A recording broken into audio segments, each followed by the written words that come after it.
சத்தியம் நீதான் சகலமும் நீதான்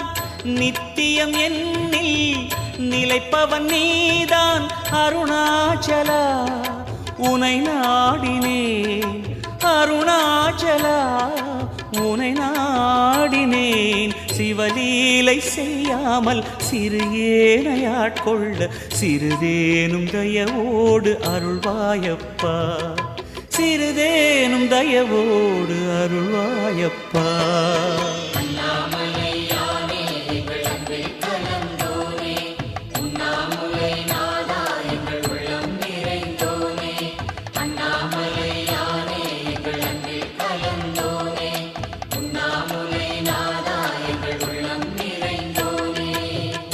சிவமயமாக தெரிகிறதே சிந்தையில் சிவயோகம்